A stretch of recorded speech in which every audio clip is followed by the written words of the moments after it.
and you know my name. You know racing cars is my favorite game, and you know I can't be beat when I'm in the driver's seat. See, I got a lead foot and gas in my veins. God put a V8 where he should have put brains. There ain't a race I haven't run. There ain't a race I haven't won. And it's been 7 days since I've won a race, and I don't plan on leaving this place till I've won another. Send you crying home to your mother. See, I got the car, the skill, the crew, the will. God hates a sinner, but he loves a winner. You dare to show your face? Come on, Ace. Let's race. Hello again, everybody. This is Joe Larson and my guest co-host tonight, W.J. Walter Johnson from MyRaceNews.com. Welcome. Happy to be here, as always.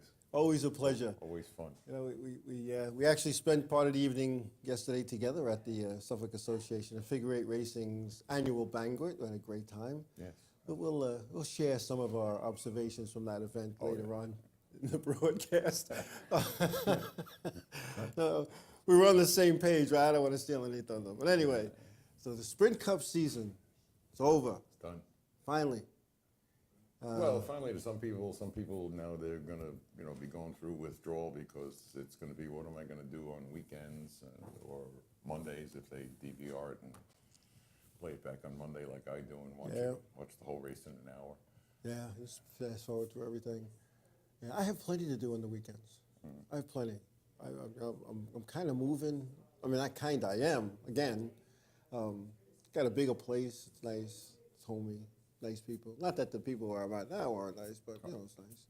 And Closer to the station so you're not late like you were a couple of weeks ago? by 4 blocks. Oh, wow. 4 blocks. Well, that'll give you at least a 45-second head start. At least, But weekends, I'll tell you, my schedule is kind of wacky as those in my little circle, they know that. And just trying to get together to go to a banquet sometimes is impossible. But Monday nights is always reserved for the show, unless I'm under the weather or there's an accident and I'm the accident, things like that.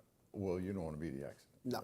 Like most guys don't want to be the caution flag. Exactly. Unless you need it to help your partner get, Well, we don't want to. You don't want to go there. I mean, leave that one. Leave that on the table. Yes. Hey, I found out that Kyle Larson's car after Homestead was found to be not right. Juiced. He had some issues, and the other thing he had was the front of the car was too low. And they penalized him. His crew chief got fined $10,000, and they lost 6 driver points. And his owner, Harry Scott, lost 6 car owner points. Well, was that too low after the race? How was it After the before race. the race? See, that was always my argument as a tech guy. All these years, we tech and tech and tech and tech and tech, and then we do post-race tech. Now, a lot could happen to make a car pass tech with the ride heights, and it's the lowest point, whether it's sheet metal or the chassis or whatever. But if he made it in pre-race, why checking it after? Did they lower the car? They might have put a couple of turns in, or maybe the tires wore, or the air pressure's not the same. But I don't like that nonsense. Well, did they before the race they check it? It's got a full tank of fuel. Mm-hmm.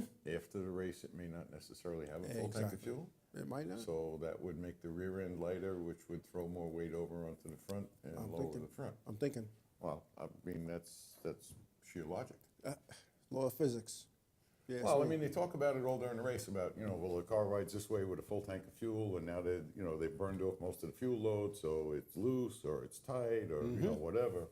Yeah. And finding that balance in the first place is tough, but checking ride height after the race seems like I don't know, nitpicking. It does, and that was one of the issues that Patrick Emmerling had. He felt that he was being nitpicked. And I haven't heard from their team. I know they had their appeal hearing just the other day, and I haven't heard. It's the second appeal, right? Yeah. They did one already? They did one already. That was something with some issue with supposedly warming the tires Something with like blankets that. or whatever. Blankets Covered over. Wrapped in stuff. I don't know. I was there, but I wasn't there. I wasn't there when that thing happened. But what's funny? I know at the last race at Thompson, we were allowed 6 tires, and be on pit road. And now I was kind of controlling 2 teams.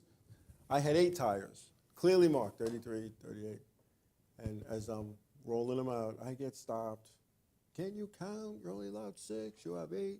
Oh, you had 8 for each car. I had 4 for each car. Oh, 4 for each car. I had the Okay. 33s on top and the 38s on Okay. the bottom. And they started like yelling at me, Not once by one official, for a second. 3 guys along the way. Did you have your black hat on? No, I actually Okay. had my, Oh, all right. I had a white helmet because I was trying to be the good guy.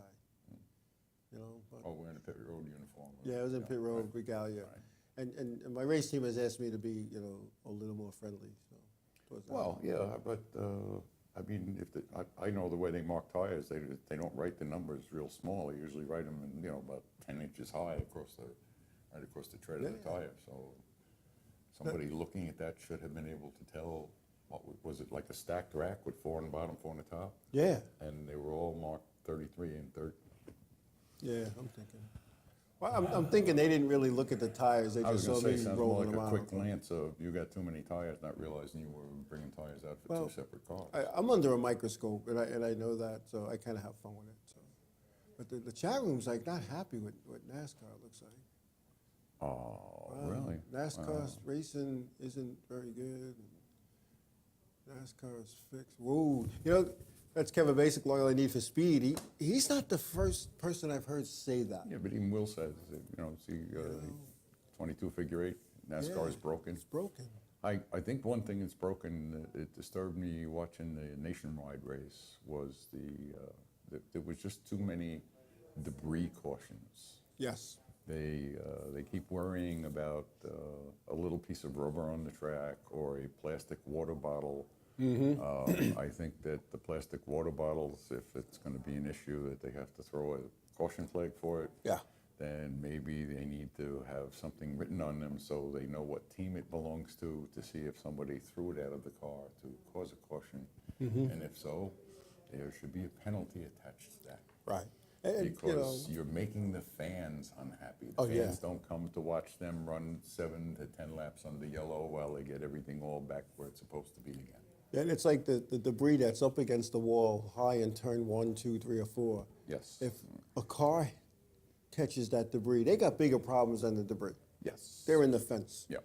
So, like there was one in car. Homestead, they all seem to like to run against the wall in Homestead. Oh, yeah. I mean, Junior yesterday was, it was like he was trying to match the color on the side of his car to the color on the wall or That's something. what it appeared like. But, that one caution, it was oil. It took 12 laps towards the end of the race. It took 12 laps to clean up the oil. Well, oil can be pretty nasty. Yeah, but it's that late in the race. You got a championship on the line. Put the red hanky out, babe. That's what I'm thinking.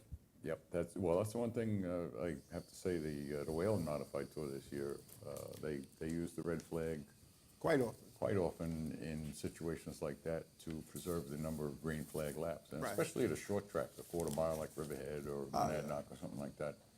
You can eat a lot of laps up while the cleanup's being done. Oh. Where if you put them under red, get it cleaned up. Don't waste 12 laps, 15 laps. And get them back racing again, because that's what the people came to see. That's what the drivers came to do. Exactly. You know. And speaking of Riverhead Raceway, they rumor had it they were going to get 3 Whelen Modified Tour dates, and they can only work out 2, depending on what sources you talk to as to the whys and the why nots. But I'm sure it's a money issue. It's expensive to put on a touring event, and for a track like Riverhead, who probably holds maybe 3,000. And there's not a lot of competitors in the pits to offset some of the cost.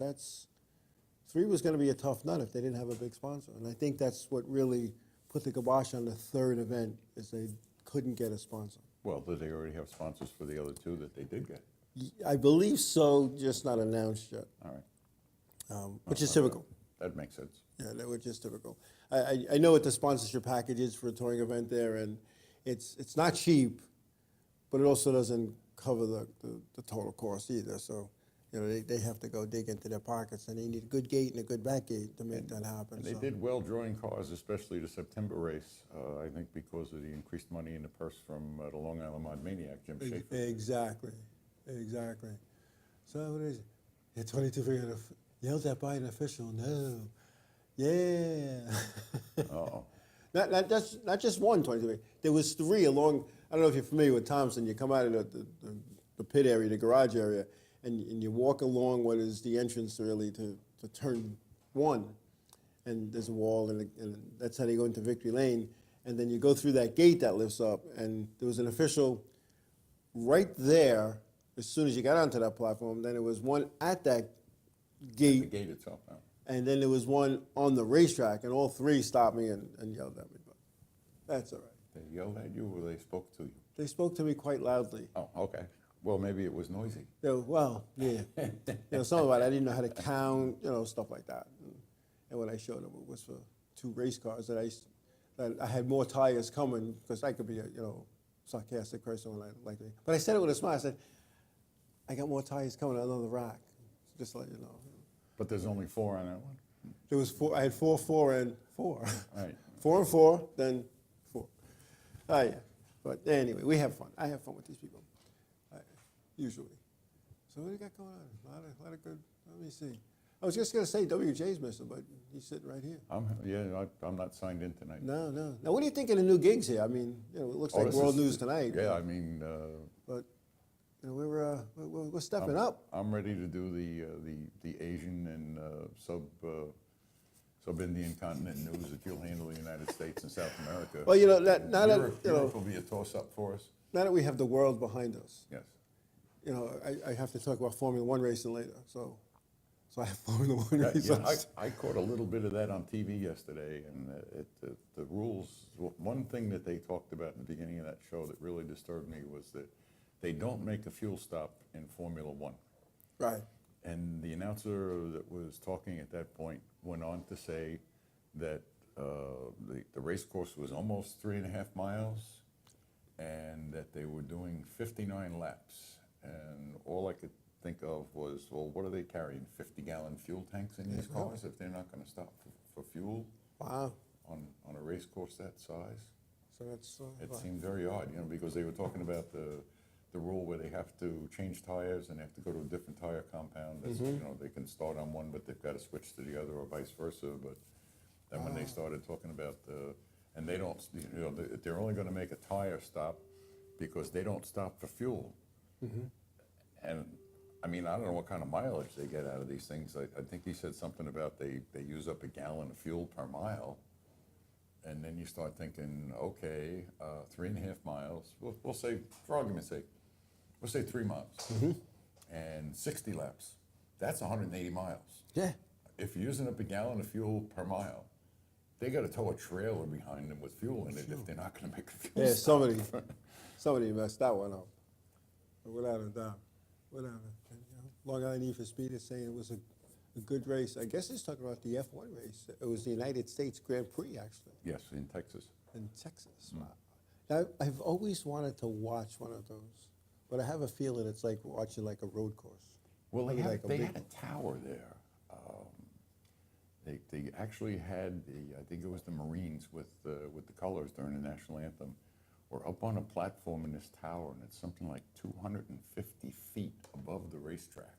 Okay. And it looks like it's race control. Like you could see everything from up there, despite the fact that some of it's uphill and downhill and around sharp curves and things like that. It really seemed like that was the one spot where you'd be able to see everything. Now, of course, you wouldn't be a spectator up there. I doubt they would sell you a ticket, but I thought that was a pretty unique thing. I've never seen a racetrack with anything like that before. No. I'm sure they don't have anything like that at Watkins Glen. Everything up there has to be done by people with radio stations. Spots around the course.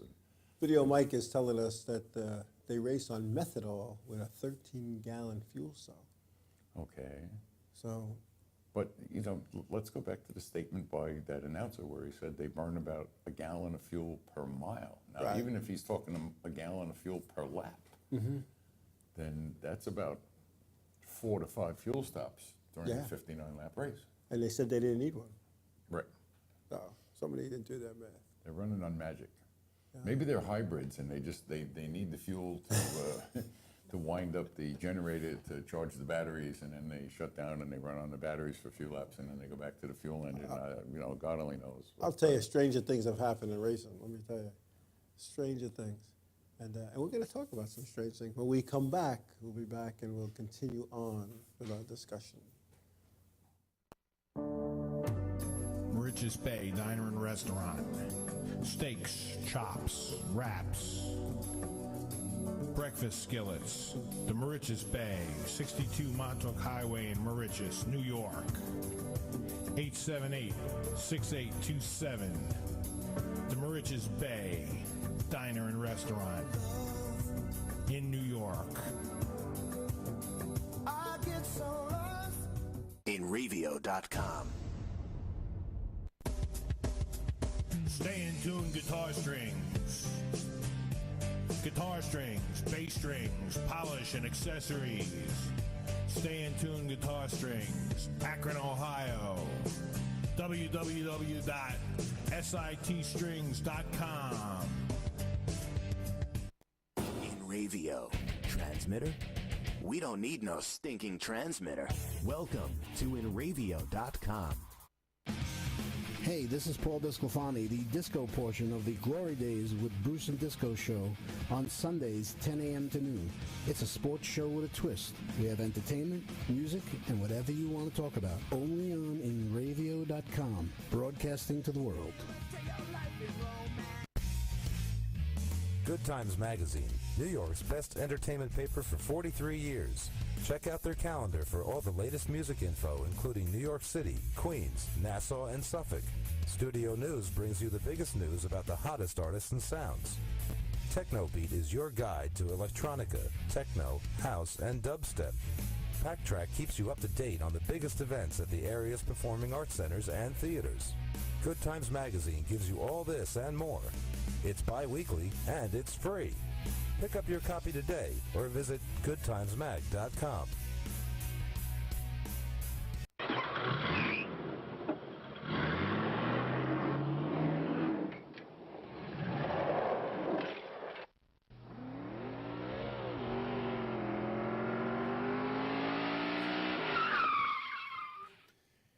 And we're back.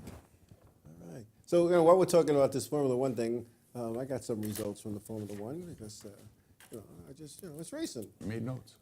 United States Grand Prix in Texas. Sebastian Vettel was the winner, with Romain Grosjean second, Mark Webber third, Lewis Hamilton fourth, and Fernando Alonso fifth. The drivers' standings after 18 out of 19 events, that leaves one left. Sebastian Vettel leads Fernando Alonso by 105 points. Now, their points are kind of, you don't get a lot of points for a win. So he's pretty much got that sewed up. Unless, Sounds like, yeah. Unless happens. But Fernando Alonso is 105 points back in second. Lewis Hamilton third. Kimi Raikkonen is fourth, and Mark Webber fifth. So Formula One out of Texas. Is that the series that Juan Pablo Montoya is going back to next year? I believe he's it leaving is. NASCAR? Yeah, That because should be interesting. he never lived up to his expectations in my book, anyway. Not that my book is. Well, in their means book anything. either. I mean, they brought Sam Hornish over from IndyCar, and they tried him out a little bit in Cup and backed him up into Nationwide. And he did well. Oh yeah. It's funny. I ran into Sam Hornish Jr. and Kyle Busch in the Texas Roadhouse in Ridgeway, Virginia, and it was funny how they were there with their wives and stuff, and it was funny how their kids were like running around, like wrecking havoc with everybody, and the people I was at, I said, "That's Sam Hornish Jr. That's Kyle Busch." They wouldn't come to a place like this. With that, Brian France walks in. I said, "That's Brian France." He definitely wouldn't come to a place like this. But when it's the only gig in town, Right. you're either eating in your hotel room, takeout food, or you're going. Well, what about the steakhouse down there? Yeah, there's the steakhouse. There's like 3 or 4 places. Yeah, we ate in a steakhouse when we were down there one time. And That was then a there's a nice place. buffet, and Right. then there was a Chinese buffet there right near the racetrack down the road of it. And I remember I was sitting in there, and it was like nobody in there when I walked in. So I paid, and we sat down. And all of a sudden I realized the only lights in the whole place on are the ones above my table, the ones above the buffet, and they're all standing by the door with their hands folded. I guess they were trying to tell me it's time to go. I guess, yeah. Well, and all the other tables were empty. Yeah. Oh, yeah. And this was what time of day? Like 8 at night. Wow. That wasn't even like late. But I guess they fold up the sidewalks in March at that time. Maybe But, at that time of the year, at least. It could be. I mean, it Probably was not on a October. Cup weekend. I tell you, it's all fun and good. Anyway, so the banquet. Let's get that out of the way because I'm chomping at the bit here. I got a quickie for my daughter because You know, I saw her before we cheat. talk about the safer banquet, before Uh-oh. we have a guest holding on line 4. Kevin Basic, Long Island Need for Speed. Let's bring Kevin up. Yeah, hi guys, how you doing? Good, Kevin. How are you, man? I'm doing all right. I heard in the area auto racing paper there that what do you call it, Flemke may be calling it quits, and Todd Zegedy supposedly lost the ride in the 2-car. You Yeah. got Brian Shue dropping out. I think the modifies are on their way out as far as freaking NASCAR. Well, goes. here's what's going on. Todd Zegedy is out, and Max Zeckham is in the 2-car with big sponsorship. Brian Chu is out. He retired. He retired, but rumor has it Woody Pitcat will be in that car. And Flemke, they weren't supposed to run all the races that they ran this past season. Don King, owner of that car, not that he's out of money. I mean, he's doing other things, and there was, I guess, a little reciprocal thing going on there with him to have that ride. But so even if you lose that one, because that's what the net gain is -1, that's going to be balanced out with me in, I believe, the 83 car. So we'll still have the same number of drivers. Well, that's good. Walter, I got a question for you. I got a new computer, and I got a new video camera. Paid like $2,000 for the video camera and stuff. Whoa. Professional.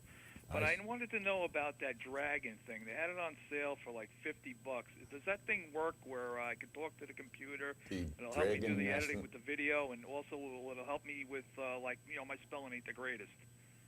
Well, How you does that can- work? Is it You worth can buying? download a lot of different spell check programs in the computer, Kevin. You don't need the Dragon Naturally Speaking for that. And some of the newer computers, depending on what you buy, they already have a speech recognition program in them. A lot of I smartphones paid have it. $1,000 for this thing, so.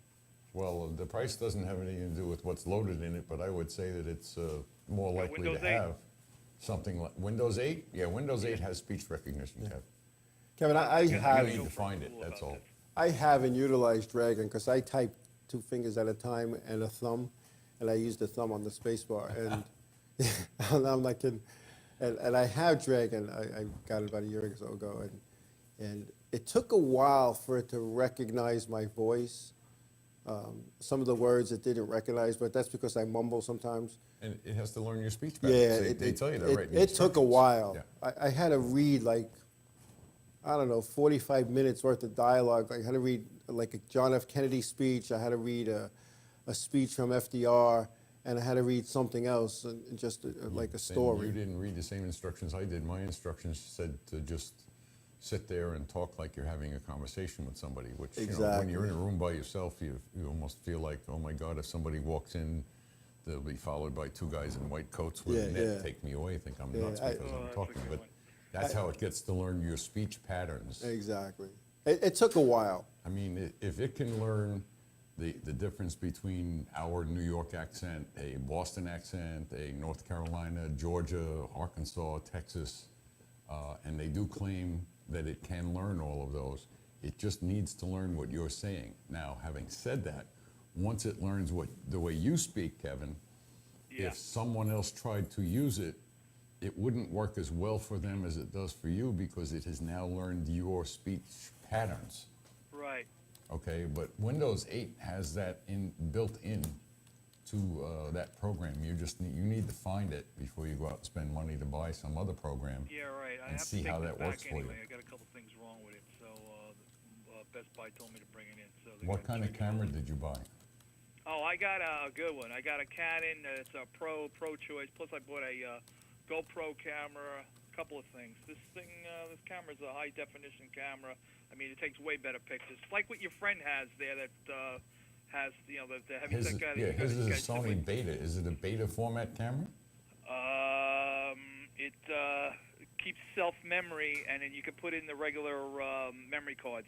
Okay. And the other thing is it a low lux camera so that you can? Oh, yeah. Okay. It's professional. This is a professional camera, yeah. Okay. You know. So what, are you getting a job with I'm NBC gonna use or it at something? Turkey Derby. I need I'll check it out there. Mm-hmm. So I'm looking forward to doing that. I'm looking for a sponsor too, if anybody wants to help out. Since I got all this new stuff, I ain't asking for much. Just love to have a sponsor for Long Island Need for Speed. Did you buy a winning lotto ticket to finance all No, I this got stuff? my settlement from disability and stuff. I'm on permanent disability now. I finally won my case. So I got a That's lump good, sum, and I I'm guess. gonna get money every month. So that means you're eating 3 meals a day again? Pretty much, yeah. Oh, that's good. All right.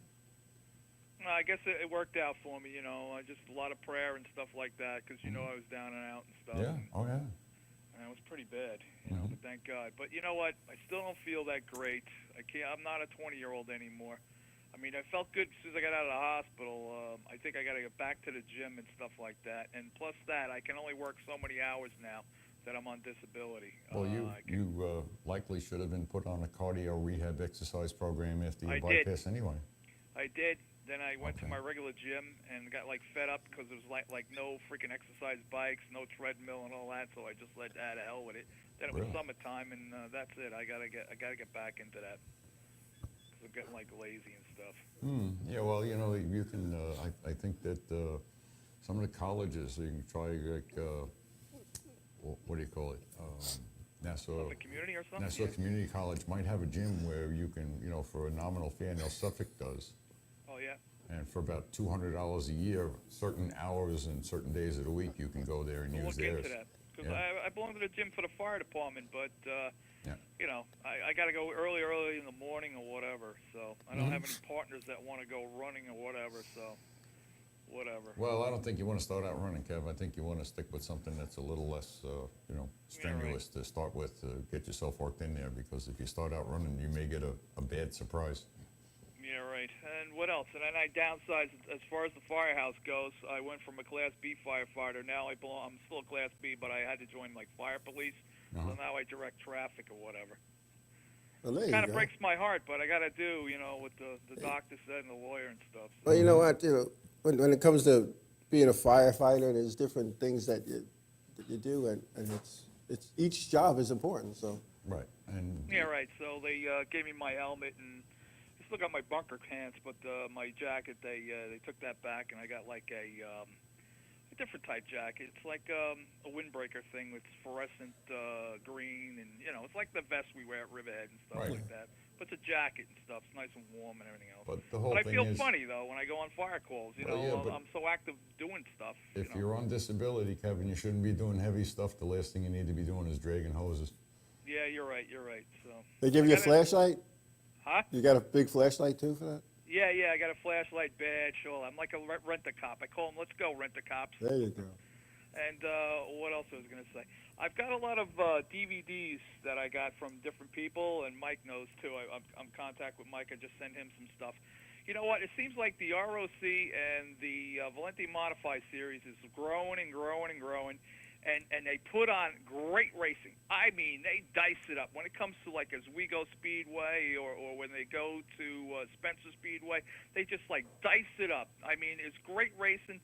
I have one video of the race they raced in September. It was like the ROC Race of Champions. Used to be like a Pocono and stuff, Trenton and all that. Listen to me. 34 cars started that ROC race. And a lot of guys, believe it or not, were former and still race the what do you call it? Regular NASCAR Modified the series. tour. Yeah.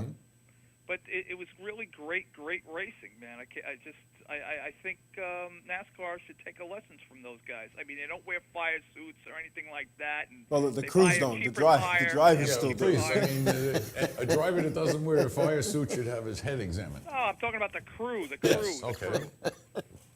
Well, even the crew, it's a proven quantity that, it's good for them if they're working on a pit road with pit stops to have the safety equipment. I mean, look at those guys in the cup race yesterday. Think of what would have happened to them if they didn't have all that equipment on. You're right. My cousin's kind of pissed off because they didn't throw a caution right away because Earnhardt was out in the lead there, so they let him go around a couple more laps. That race, when the car was on fire and stuff. Well, it's a judgment call to throw a caution when there's a car in trouble on pit road and it's that far away from the race course. Yeah. Yeah, but still, somebody's on fire. You know, the car's burning. You know. Yes. You know what I'm saying? Oh yeah. I don't know. I think NASCAR should go back to its old ways. I kept saying it over and over again. The car of the future sucks. And you know what? It seems like it's like championship wrestling. They have certain people that they want to win, and you know, NASCAR's got it all like fixed. I think it's like fixed. At the beginning of the season, they're going to say, well, Jimmy Johnson, it's your year. We're going to make it like you're going to win the championship. You are going to win the championship. You know what I'm saying? It just turns me off now. I don't really watch it. I mean, I watched that Formula One race yesterday. It was great. IndyCar racing is great. Like I said, the ROC Modifieds and the Valente Modified Series is great. NASCAR, they suck. The Busch Series, that sucks too, man. It's all follow the leader, and it sucks. They got to do something to change it. They got like nobody in the stands. You know, it sucks. Back in the old days when Petty was running and Yarborough and all those and Earnhardt, all those guys, that was racing, boy. That was, you look forward to watching it every week, man. They got to go back to old technology. Get the spoilers off the front ends and all that stuff. Put the wheel back in the driver's hands, I say. That's right. Go back to the old ways. And the technology back into the fabricator's hands instead of just trying to work from a mold. Yeah, right. I talked to, like I said, Flemke. He's kind of pissed off at NASCAR because I heard some stuff that they want him, or all the NASCAR modified guys now, to have fire bottles in the back, you know, so it's a fuel cell. And he's like, I'm not worried about the fuel cell, Eddie goes. I'm worried about myself. So when I put that bottle in there, yeah, I'm going to put it in the back, but I'm going to make sure it shoots on me before it does anything else. I'm not worried about the fuel cell. I'm worried about myself.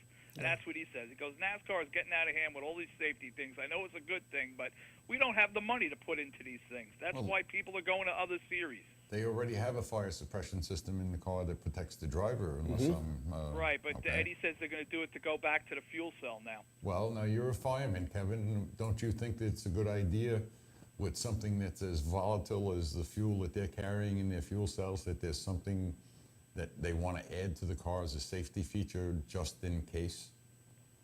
Yeah, I agree. But like Eddie said, it's a cost issue and stuff like that. Well, yeah, I understand that, but you know, everything's been a cost issue, and yes, they're adding more expense to run it, and that's going to lose them a car or 5 or whatever.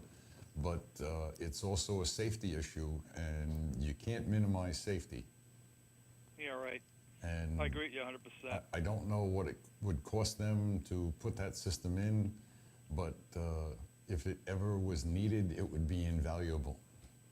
Yeah, because I know with the dragsters and stuff like that, they have it where it goes right on the engine, and I think it does go to, well, their fuel cells are up in the front anyway. Right. Yeah. So, well, that's alcohol anyway, nitro, so yeah, it's got to be different. It's a tough call because, you know, I think in all the years I was a tour official, I only saw one fuel cell explode, and that was Rick Fuller at Loudon, and that was only because whoever, a car owner, fabricator, builder, whoever it was, decided it was more efficient to have their fuel cell in the car upside down. Really? Yeah, and I failed it in tech, but they had gotten approval from Bill Bryce over the phone, and I guess he didn't understand what he was being told, and he allowed it. And my argument was, if he backs this thing into the fence, it's going to blow up. And I was overruled, and it blew up. And when the race was over, I was the race director of the race. When the race was over, I got a call on my radio. It said 26 to Tower. Now, they use numbers in the top series. They use the name. And 26 is Mike Helton's radio number. And I go ahead, 26. He said, can you come down to the big trailer, please? And he wanted to know why and how I allowed that car to race that way. So I said, let me get Mr. Bill Bryce. He'll explain it. Yeah, right. Anyway, we're going to take a break. And we come back, we're going to talk about the Suffolk Association Figure 8 Racing annual banquet, which was held yesterday. Yep. Some of the special awards that they gave out. And while we're on the subject of banquets, we're going to talk about banquet dress etiquette. Oh. We'll be back. Oh, that's going to be fun.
And we're back. I want to thank Kevin Basic, Long Island Need for Speed, for sharing his thoughts and comments with us. It was always good, always good.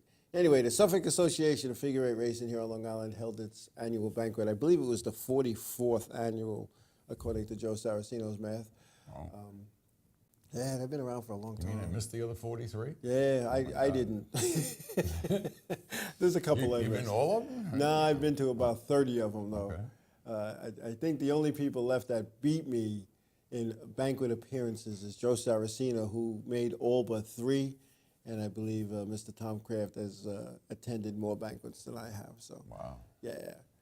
So anyway, the banquet. Let's talk about some of the stuff that was the hardware that was handed out. Of course, out of the whole entire figure eight field, there are 6 members, and I say members. There's more than 6 members in SAFER, but there were 6 members eligible for awards.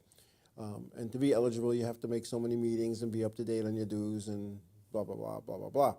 So the top 6 in SAFER points, and I'm going to go from the bottom up. 6th in SAFER points, Tom Ferrara, who announced he will not be racing figure eights in 2014. That was a surprise. That was a surprise, too. And I didn't get an opportunity to go talk and find out what the deal is, but he's not racing in 2014. Well, maybe somebody else will be in that car. I hope so. I would think. I would hope. Johnny Vullo was 5th in points. Gary Fritz Jr. 4th in points. Mike Muse was 3rd in points. Arna Peterson, former champion, 2nd in points. And Kenny Hyde Jr. was the SAFER figure eight champion, the youngest champion in the history of figure eight racing. That's Incredible. Very impressive, yes. Kenny, a guest on our show not too long ago. I'll tell you what, I remember when he was born. Man, I can makes remember you him old. running around the pits before they said you had to be 16 to be in there. Yeah. And he was running around the grandstand area. Oh, yeah. And then when he started driving the car, he was rough in the beginning, like anybody would be. And it took him a couple of years. But this year, I think one of the reasons he won the championship this year is that he started to drive smart. He realized that you don't have to win every race. You have to finish every race. And you have to get up as far as your car is capable of doing on a given night. That's right. And, you know, maybe you could get involved and knock somebody out of the way or nudge them out of the way or something like that. But if you're smart enough to realize, well, gee, that could come back at me and we could both get knocked out and then I'm going to finish last. I don't want to say he was points racing. I think he was just out there racing as best he could each week. Right. And in the end, it paid off for him. He did very well. He did. And, you He know, did very well. And, you hit the nail on the he head. did drive smart. You got to be there at the end to have a shot at anything. Mm-hmm. You know, if you're out on lap 1 like I was many a time, you don't have a shot. But anyway, so with him being the champion, the youngest champion ever, that also qualified him to earn the Achievement Award. The Achievement Award given out by SAFER for the driver or crew member or team member or whatever member who's gotten some nice achievements. Now, being the youngest champion in the history of figure eight racing, which has been around on Long Island since the early 60s, I believe 1963 at ISO Speedway, that's awesome. Oh, yeah, absolutely. And there have been a lot of young figure eight drivers over the years, but he's a champion and a class act. I was very proud of the way he presented himself, the way he spoke, and the way he dressed, which we'll talk about that in a while. The Rookie of the Year went to Gary Fritz Jr., and there was 3 rookies in the figure eight ranks this year, and it wasn't like he was the only rookie. He had to battle it out, and he earned the top rookie honors, Gary Fritz Jr. Best appearing car went to the 34 car driven by Arna Peterson. That's a tough one. It is, and when we discussed that, I'm on the board of SAFER, and when we discussed that, you know, I said, other than, I mean, it'd be easy to pick a worst appearing car. Right. Because the best appearing cars, they're for the most part, pretty darn good looking. It sometimes amazes me to see some of the wrecks that happen and then they come back the next time. Now, true, they don't run every week anymore. Right. But they seem to come back the next time like nothing ever happened to the car. Right. And you can tell that they've put some work into putting it back together to make it look like nothing ever happened to the car. There's none of this patchwork of a primed left front fender or anything like that. The car's painted, it's lettered, and everything else. They do a wonderful job keeping them up to date and looking really sharp out there. Well, you know, it's funny, when my daughter was running under the Big Brothers Big Sisters banner, everything had to be pristine. So instead of like spending my Sundays fixing body panels and painting it and getting Tommy Rogers to come put the decals on, I just made a bunch of panels and hung them in the shop. Oh, okay. And they were already lettered. Take about 8 bolts out and bolt a new part in, and then is that the way it works? Because Big Brothers Big Sisters, That's still expensive to do that. You know? yeah, it was. So what, do you have about 4 spare cars in the garage? Is that it? In parts. Yeah. Anyway, but Arnold Peterson at 34, again, tough decision. There's really no loser in the best appearing car, but Arnold Peterson got the trophy. Owner of the year went to his wife, Cindy Peterson. She was the owner of the year. And sometimes that goes to the championship car owner. But in this event, it went to Cindy Peterson. Well-deserved, I might add. Crew chief of the year went to Chris Rogers, crew chief of the champion car number 58, driven by Kenny Hyde Jr. The sportsman of the year went to Tom Craft. There's a little story here. When Joe Saraceno and I were talking about the Sportsman Award, and I have a sore spot for what should be a sportsman, and so does Joe. But we're this far apart. But it's still a passion that we have for why you should get it. Well, we're sitting there, we're talking, and it turned out that every driver in SAFER was either fined, suspended, black flag for rough riding, fight in the pits. So there was nobody. Kind of a rough and tumble division. You know, right so down it was to a rough the year. So all of a sudden Joe goes, you know who was there breaking up every fight? I said, who? Because as you know, I'm not there. Right. He said, Tom Craft. I said, there you go, Sports of the Year. So he gets the trophy and he goes, I don't fight no more, I'm too old.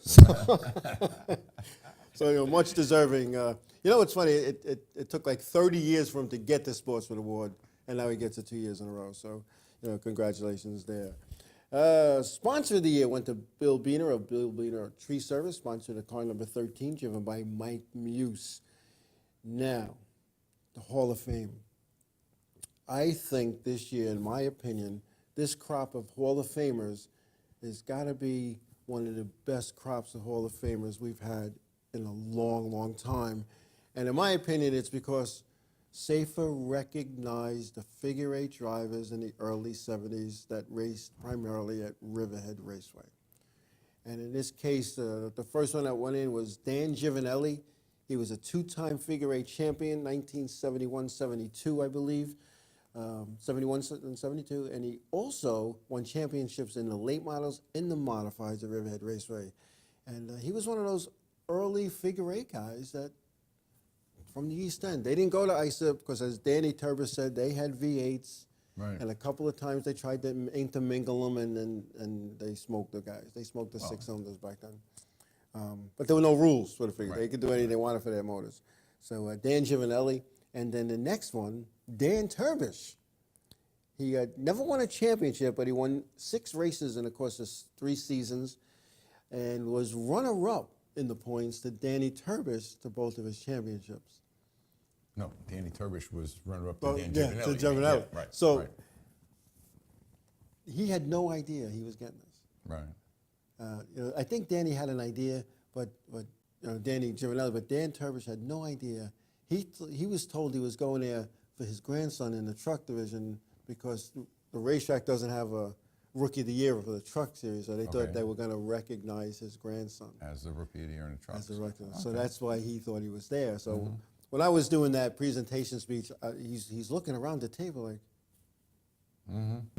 me? And he was quite shocked over it. Dan Turbish, in addition to numerous championships in other divisions as well, he is the all-time leader in victories at Riverhead Raceway. I don't know what that number is, but in the Charger division. But all time, all divisions, all wins. He has more wins than anybody else at that racetrack. Even Roger Mena? Roger Mena's got like 103 or 4 or something like no, that. he's around 109 now. According to Bob Fine, and Danny Turbish blows him away. Wow.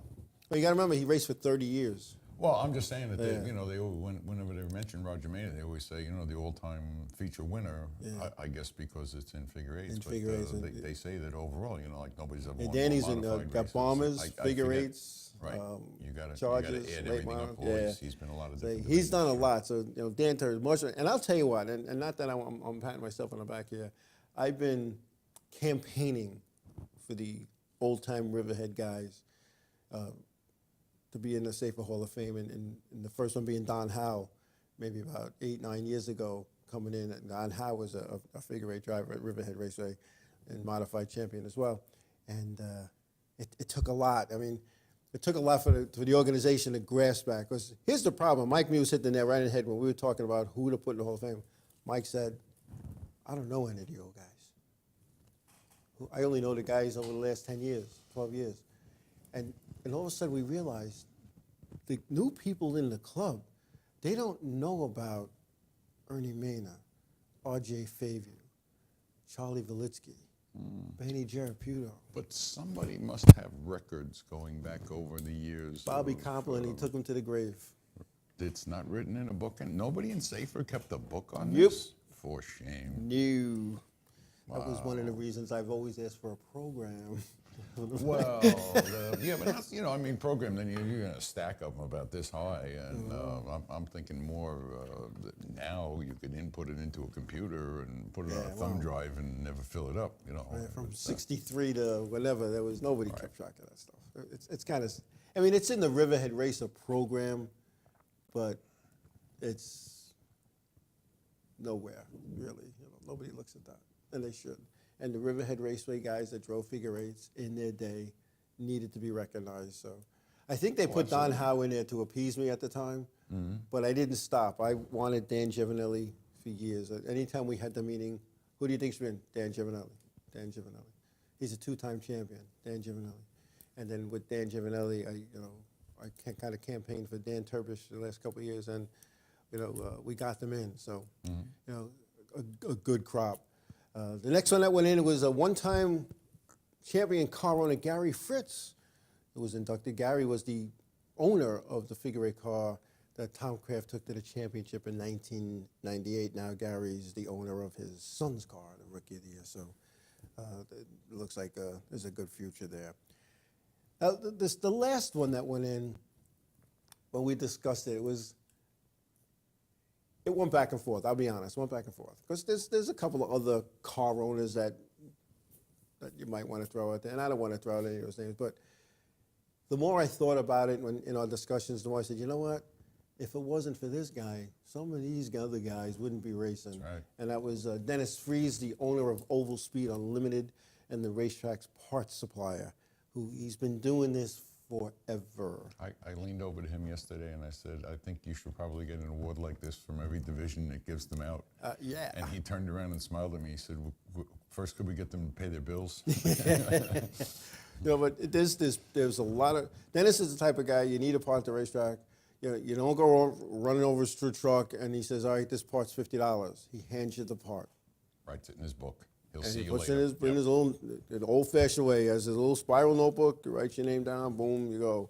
And at the end of the night, he's either by the payoff window or he's walking around from car to car, collecting at least some kind of, he doesn't want he would love to have the money all, but if all you got that night is $20, he'll take that 20. That's right. And as long as you make an attempt, and there's a lot of guys that wouldn't be racing because if it wasn't for a guy like Dennis Fries. Yeah, no, I've been in the pits after the races when he comes around, and but nobody. I don't think I've ever seen anybody try to duck him like, here comes Dennis. Let me get out of here. I mean, there have been people who have screwed him.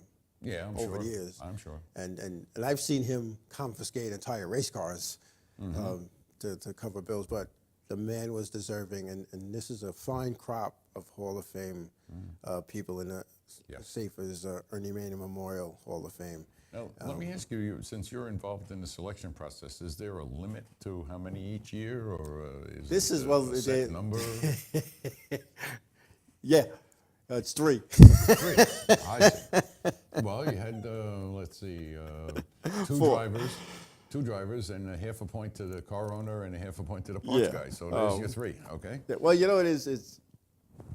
I think we had our 3 chosen. Okay. And then the committee was reminded of this other individual who somebody had requested him to go in last year. I see. And Okay. it was left at, well, some of us said consider it next year, others said we'll do it next year. The bottom line is it's just easier to do it. Well, I was going to say, with the limitation of 3, you would feel terrible if you said, well, okay, we'll get to this guy next year, and next year he wasn't with us. That has happened to us. A posthumous award is nice, but it's a whole lot nice to get applause when you're alive. There was, let's just leave it at that. That has happened. But it used to be we'd put in 2 drivers and an official, 2 drivers and an owner. You start running out of drivers. You don't want to water it down. You want to have the right criteria. Especially with the current number, yes, you would. I mean, in my opinion, I have a list of people who I feel should be in the Safer Hall of Fame, which, I'll throw some of them out there when we have this discussion. Next year, there's still a Riverhead Raceway champion not in the Safer Hall of Fame. And there's also a Riverhead Raceway figure 8 guy from the 70s who went on to race Spring Cup, and that's Greg Sox. Okay, well, is there a nominating committee? Well, it's the board. It's the board the board, does that, okay. and the board consists of Joe Staracino, who has like 100 votes, me, who has a vote, Tommy Kraft, who has a vote, and no, I'm only kidding. Joe has the final say. Okay. So I'm going to push for those guys for next year, and we'll go from there because. Well, I was they going need to the say restaurants. that, if you make a reasonable nomination, I don't see any reason why the person wouldn't be considered. See, what I always felt, and we had a bylaws revisions committee at Tom Ferrara's house, and it consisted of Arna Peterson, myself, Mike Muse, Joe Cicella, Tom Ferrara. Of course, it was his house, and I think there was one other person. And one of the things we put in this bylaws revision committee was the process for going into the Hall of Fame. Set up a committee to come up with names, then have the committee go back to the membership, have the membership vote for 3 guys, 1, 2, and 3, and if you're number 1 on that guy's list for his 1, 2, and 3, that guy gets 5 points and 3 points and 1 point, similar to the Baseball Hall of Fame balloting as well. Right. And right. Okay. we just never got to finalize the new bylaws, but there needs to be some kind of criteria other than raw emotion. Hey, I like that guy. Or, he's my friend, or he let me race but not pay my $10,000 bill. Maybe the first problem is you hold the meetings in a bar. We used to. We used to be right in the bar. Now Right. we're in a nice place. TJ Halpins Right. in East Setauket, part of the Heatherwood Golf and Country Club. The 3rd Tuesday of the month, we have a meeting this upcoming Tuesday, if anybody's interested to come, because it's open to anybody to come talk racing. I mean, we have our talk, and we talk about tires and rules and some of the issues that go on and off the track. And but non-figure 8 people are welcome. So and we fundraise. We had nice point fund checks were handed out, and a nice 50-50 was done. And Area Auto Racing News donated 2 subscriptions to the banquet, so it's all good. I missed the raffle on those. Who won those? Do you have any idea? No. No. I know one. One was somebody at Tom Kraft's table won one of the subscriptions, Okay. and somebody at Kenny Hyde Jr.'s and Gary Fritz Jr.'s table, I believe, won the other one. I'm not totally positive. Or it might have been at Rob Bader's table. I'm not sure, but good turnout, though, for this. Yes. Yeah, it was quite a crowd. An awesome Quite a crowd. turnout. And, Greg Kalila from the late model ranks was in attendance, which is nice. We had a lot of people come to this thing that aren't figure 8 people. Yes. Because it's a good party, good food. I'm not sure. I'm getting old. The music wasn't to my liking, but. Some was okay. Some was, I figured, okay, that it's a little more in tune for the younger drivers or whatever. There were a lot of young people there. I think any good DJ at any party kind of reads what gotta people like and what read they the don't audience. like, and he kind of knows what to play. He's there for 4 hours, so Yeah. if he spends the first half hour with people sitting there with their hands over their ears, he knows that maybe he needs to change the genre that he's change it up out there. But there were, I believe, there were just under 80 people in attendance for this banquet. At one point, I was starting to question whether they were going to run out of seats or not. Yeah. I heard something about bringing in more chairs and another table. Yeah, they were ready to bring in another table. Yeah. They were ready. We weren't sure about the Turbish clan, how many they were bringing, but it was a nice crowd and a good mix of people. So people from the truck division, people from the blunderbuss division, people from the labor. And everybody got along better in that room than they do in the pits at Riverhead. Yes, they do. But you know, that's the funny thing about Riverhead. I mean, the safer through Riverhead is that these guys, they'll be tumbling and rolling and swinging at each other on Saturday. And if the meeting is the following Tuesday, people will walk in, they don't shake hands, they'll, how you doing? And they go to their side of the room. They go to this, exactly, go to their side of the room, they have the meeting. When it's all over, people just leave. Yeah. You know, it's very rare that you see any racing incident spillover come to a safer meeting. Very rare. You know, I've been going to these meetings since '77. Wow, on and off. Don't get me wrong. There were some years that I didn't, but that's a long time. Man, '77. Me and TK going together. We were kids. We were kids. I think he had a junior license. So we used to go to safer meetings together. In the dark? Wow, you're not supposed to have a junior license. You're not allowed to drive after dark. And now you got to have an adult with you. The old Firehouse Pub in St. James. You're lucky you didn't get pulled over and end up having your parents having to come down and get you out of jail. You know, 60, 70 guys at a safer meeting. and well, yeah, back when you had 60, 70 cars. You know. It was so bad that there was a rule. You could come to 2 meetings before you had to join. After that, you couldn't come to the meetings. You had to be a member. So I guess Video Mike has to use the facilities, it looks like. Yeah, they're getting my daughters with the, oh, hey, look at the time. We're in the same time zone as Florida. I don't get that one at all. Well, we're going to take a break so Video Mike can take a bio break. And we'll be right back. Hey, dude, it's me again. You know, Village Music Shop in Mastic. Anyway, you all know my dog, Mr. Big. Yeah. Well, dudes and dudettes, Village Music Shop has been in business for over 37 years, serving musicians with the best products and service around. Oh, they have private lessons on all instruments and in all styles of music in their new state-of-the-art digital teaching studios, with the excellent sales and service of guitars, drums, school band instruments, amps, PAs, as well as sheet music, books, and accessories. Basically, dudes, everything musical. Right, Big? Yeah. Chill out.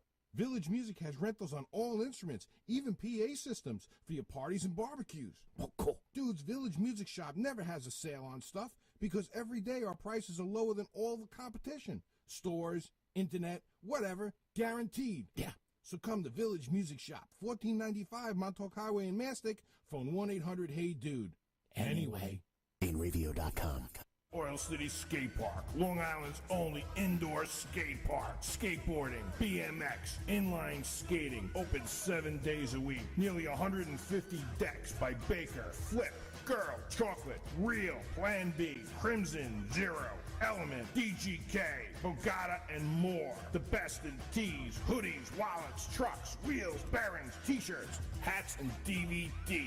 New York's largest Santa Cruz dealer. Introducing Jark Skateboards, Europe's best-selling deck. Oil City Skate Park, 3565 Maple Court, Oceanside, New York. Phone 516-442-0706 or go to www.oilcitysk8.com for more info. BaneRadio.com. Welcome to the future of radio. Bane Radio. Hey, this is Chuck from the Two Guys and a Chick Show. Check us out Wednesday nights from 7 to 9 Eastern Standard Time, where we talk about stupid news, email bag, and all-around BS. Two Guys and a Chick Show, only on enravio.com, broadcasting to the world.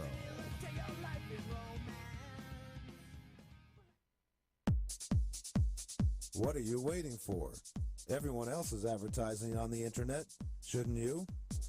Tired of small returns on phone books, newspapers, radio ads, TV ads, coupon books, direct mail? Everyone is on the internet every day. Advertise on the internet for as low as $100 a month. Over 250,000 impressions per month on Facebook, Twitter, YouTube, Enravio.com, and more. Go to the Advertise With Us page on Ravio.com and get started today.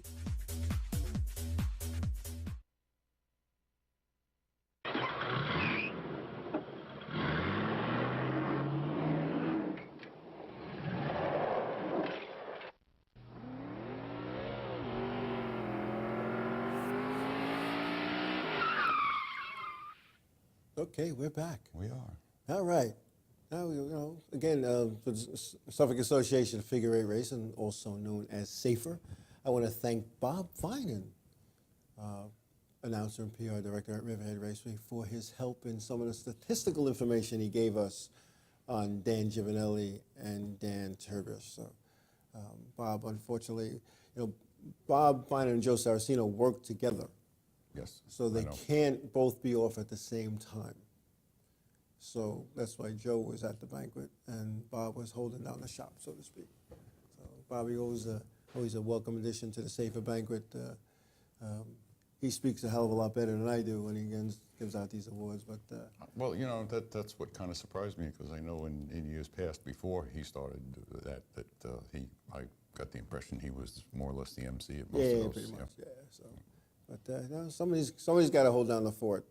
You guys have to learn to tell jokes and entertain the audience. So you get up there and you're reading off a sheet of paper. Nobody would understand my jokes. Well, okay, but I mean, well then, along with a DJ next year, maybe you need to get a stand-up that'll do 10 minutes and I'm warm just up happy the audience.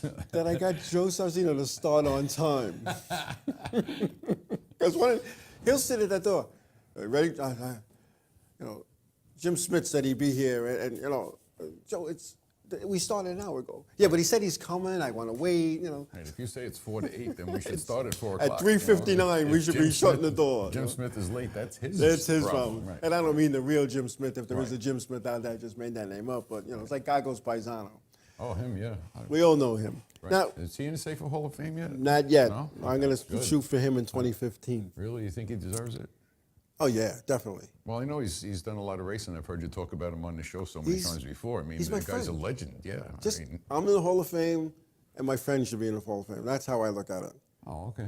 Now Dennis Freeze came up to me, and he looked at the perpetual plaque with all the names. Right. And he said, Joe, there's a name missing from this. I said, really? Who do we overlook? He said, Joe Saraceno. And I was like, all right? You're right. Now, how do you put Joe in? Because he's the final say. Right. And he goes and buys the plaques. Right. Well, yeah. We're going to have a workaround for this one. Yeah, sounds like. And is it just a little brass plate that goes on? It's just a plate, but he Okay. gets a plaque. He gets a 11 by 14 plaque. Well, Right. some of us got 11 by 14, some got 5 by 7. Depends on the budget. At the Yeah, I time. was going to say. Right. But you know what? It's what's on the plaque that matters. You're in the Hall of Fame. Absolutely. And you received your plaque at the banquet amongst your peers. And speaking of banquets, the dress I don't mean the women's dresses, the appearance of people at this event went from dressed to the nines to they just got done ready to working cut on the their lawn. car and Yep, they ready to decided to cut come the have lawn. something to Yep. eat. Now, you're in the top 6 in points. I'm thinking you at least wear a button-down shirt. Yeah. And maybe not, a motorcycle hat. Right. I'm just thinking. Well, I said to you last night, if you show up and you know that you're getting an award and there's people in the audience that are dressed better than you are, then you didn't dress properly. You didn't dress properly. Ernie Stocks and Ariel Racing. And I'm not saying everybody in the audience, but I'm just saying that, if you're the worst dressed person in the audience, then you did not dress properly to receive an award. I mean, there were women in gowns, there were women in nice cocktail dresses, and women wore heels. I didn't think some of the women that go to the racetrack wore heels today, But some of them that were wearing skirts that were too short and should have been longer. a lot longer. Yes. You know, I mean, They didn't have any mirrors at home either. you know, you go into a country club atmosphere, a country club setting, and I don't know. Maybe it's me because I try to dress for everything. You know, even working on my car. I mean, Jay Slice isn't on tonight, but I'd go and put on clean jeans to go work on a race car. Oh, not me. No. Yeah, I don't like being dirty. But see, like if I used to work on my car, I actually had clothes that I kept in a plastic shopping bag that I would get out. I still have clothes I keep in a plastic shopping bag just for when I paint. I have this philosophy: you never know who you're going to run into. Well, when I'm painting, it's generally inside my house, so I'm not going to run into too many people, and anybody that I do run into is going to be a friend that comes to the door, and I'm sure they'll understand. So, I mean, you can tell some of the guys that wore their T-shirts or pullovers, whatever, golf shirt, whatever you want to call it, it was new or fairly new. You could tell. Like there was one individual who had nice slacks on. I've never seen this guy in anything other than jeans. They were new because the fold was still in them, in the rack. And I'm not trying to make fun of anybody, but I am, because I think you should be dressed, especially if you're going to receive an award. You're going to be in pictures. You're going to be in. Mike Paris came all the way from Jersey, represent Area Auto Racing News, to take pictures. He took a lot of pictures. And he took over 1,000 pictures. He told me. Yeah. And I mean, 1,000 pictures aren't going into Area Auto Racing News, but he is sending a disc to me. And if anybody wants any of the pictures, we'll be able to work that out. But God, guys and gals, if you're listening, watching, whatever you're doing out there, think about that. Think about who you represent. Think about you're looking for a potential sponsor, and he saw your picture in the Area Auto Racing News, because everything's there. You can just Google your name and it's going to come up. And he's going to say, I'm going to sponsor this guy. Well, what are we looking at here? This guy represents nobody. You got to think about the residual effects of the way you dress, and especially when you're going to be in pictures and be in newspapers. And this isn't just a safer banquet. This is. Oh, well, you see them in papers too. Yep. You look all over the place. You probably find them on social media. Yep. Somebody puts pictures up from the Iowa Central Speedway dirt track, and I'd almost be fearful of what you might see there, because you may see the guy who's getting the big trophy in a tuxedo, and the guy in fifth place has his milking jeans on or something like that. So. Well, I know when attending the touring series banquets, and especially since I went down to Charlotte, if you're on stage, if you're going to be on the stage, and this is televised, these touring series banquets, you're in a tuxedo, or you're not on the stage. Well, there's got to be something in the letter that goes out to tell you. You're told. Not surprised, If you show up in a really nice suit, they might overlook that tuxedo thing. But if you show up in a sports jacket and Dockers, do you have somebody else that's dressed? They'll accept you with them, because it's all about the image and the appearance, and that's just how NASCAR is. Or not, that's just how they are. So that's another expensive racing, because if you're going to go down to Charlotte, you got to be able to rent a tuxedo for like 4 or 5 days. It's not like a rental for a wedding. Pick it up on Friday, turn it up on Sunday morning or Monday morning. No, like it's you have it and you're in it, and there's a bunch of different events that you might have to be dressed for in that. So, so we talked about this dress thing yesterday while we were sitting there. And we played Fashion Police for a little while too, with some of the folks, and I don't know. That's my hop on. Many of us think it's just common sense that you're going to want to look nice because you're going to be getting up in a room in front of a bunch of people and accepting an award. Okay, you got to show up in something beyond your pajamas. I'm thinking, like I said, and I don't want to mention the guy's name, but he showed up in jeans and a flannel shirt and a motorcycle hat. Yep. And I know I've seen him dressed before. I know it's not that he doesn't have the clothes, or he's gained 75 pounds and nothing fits, or he's lost 50 pounds and nothing fits. the guy was, you know. And he has a good job. I'm thinking, yeah. Mm-hmm. You know. Yeah. It was almost like this was an afterthought. Like he was driving down the road. Oh wait, that banquet's today. Stop in there. Yeah. Let me go pick my trophy. You're not going to up and, McDonald's. You're going to a country club. They probably got some pretty good food at this buffet. Let me check it out. Yeah. I don't know. Like I said earlier, Ernie Stockton.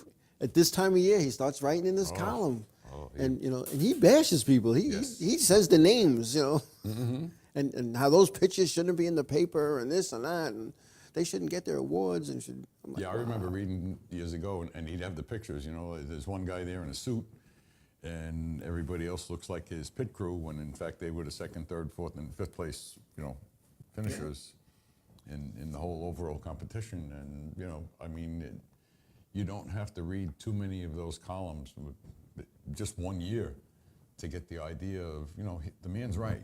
Yeah. We really need to look good when we're up for something like that. You know, and Video Mike is saying that some people need to be told what a formal is. Yeah. And Kathy is saying that she's seen people show up in jeans at a wedding. And wakes. Yeah. I've seen that at wakes and funerals. Actually saw somebody bury a family member wearing a flannel shirt and jeans. Yeah. And I was appalled. Yeah. You know, how long does it take to draw on, you know, a jacket? Well, that's not even self-respect. That's respect for the person whose funeral it is, I would think. I'm old school about the way to dress, and you know, I just think you should dress, you know, dress for the occasion. See, Video Mike says, but no one understands or gets the hint. No. Okay. And you're right, Mike. There's some people who don't, and you wonder why not. Yeah. Because it isn't that hard to figure out. We're not asking them to do their own income tax. Yeah. It's like I know that the local racetrack has that luncheon. Now, yeah, it's a luncheon, but you know what? If you're gonna be receiving an award, and a little hint to those out there that might be doing this, you might want to put a button-down shirt and a sports jacket on. I'm just saying. Or even just, you know, a nice shirt with a Yeah, tie. with I've a seen tie. guys show up in a nice shirt and a tie, and you say to yourself, well, okay, it's a luncheon. It's not a big formal dinner with a band and stuff like that. I got a couple of suits if you want to borrow. I mean, I went from a 44 waist to, 44 waist to a 33, so some of my suits don't fit. So. Only some? Well, I had two. I went out and bought two. Closets full of clothes that don't Somebody fit made me go out and buy suits that fit. Oh, okay. Yeah, so, and then, because I have a weird shape, most of my clothes are tailored. Yeah, I have a weird shape. I got really short legs and a tall torso. So most of my clothes are tailored anyway. So, I'm pretty big in the top and pretty tiny. I'm just thinking, I've seen you stand in many places and you're saying weird shape, and I'm thinking, well, I've seen weird shapes, but I wouldn't put you in that category. I have to have, like, if I buy a suit, they got to rebuild it. They literally have to rebuild it for it to fit me right. You can't buy anything off the rack? Nope. What, you couldn't buy like long pants and a regular jacket or something like that? A place where you can like mix and match?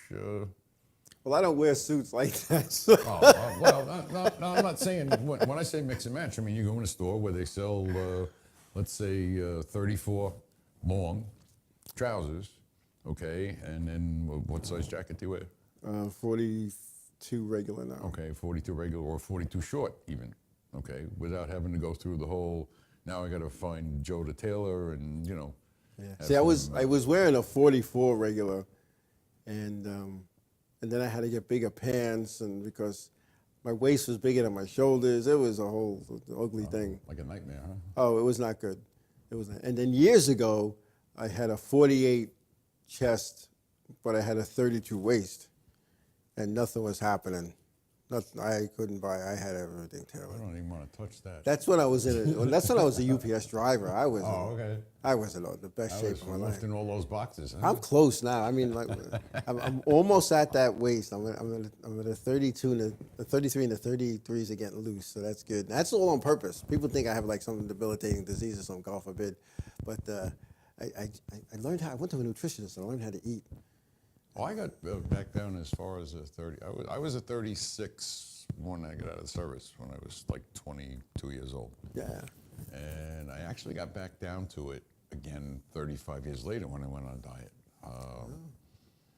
I had gained so much weight, I actually went up to like 42. I'm back to 36s again. 38s. Okay. Depends on the cut of the, what I'm wearing. But People wonder, like, what I'm looking at the sky. That's the monitors are up there, so like, Right. It's not a teleprompter because we're not scripted here, obviously. It's, we're flying by the seat of our pants, whether they're large, long, or short. Video Mike, look, he stood outside the Sellers Grove Banquet 5 years in a row with ties to rent for those who didn't have one. And did you make a lot of money, Mike? See, I'm not the only one that feels this way, Then he had to have a tying class to go with it. Mm-hmm. Now, that reminds me of a funny story. I was at a UPS school way back when. My daughter says my son-in-law can't enter. He can't either. Can't either. Oh, yeah. So we're in this 3-week school at UPS where we're there for the 3 weeks. It's 6 days of school, work, whatever, and then the 7th day, Sunday, was recreation. So we're all hanging out. It's the first and second night. And there was this kid from Augusta, Georgia. And he had all his suits all hung up in the closet, but he had all his ties already pre-tied. Now, nobody thought anything of it except me. So I said to the guy, "Hey, Jerome," I said, "why are your ties all pre-tied?"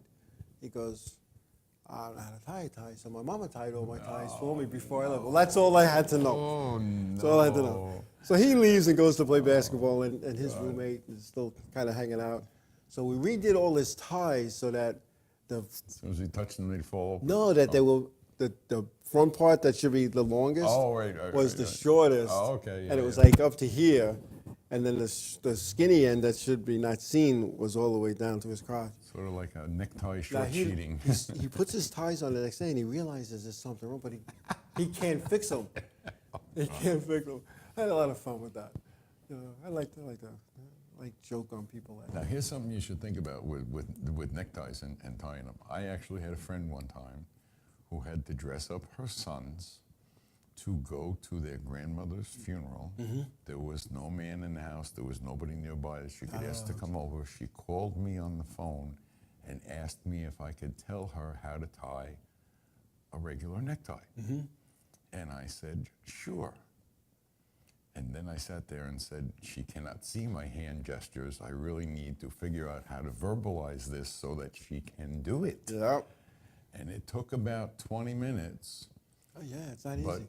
I said, she said to me, I think that's it. And I said, well, now pull it tight. And she said, yeah, okay, good, I got it. Now I can do the other two. I said, okay, good. Yeah.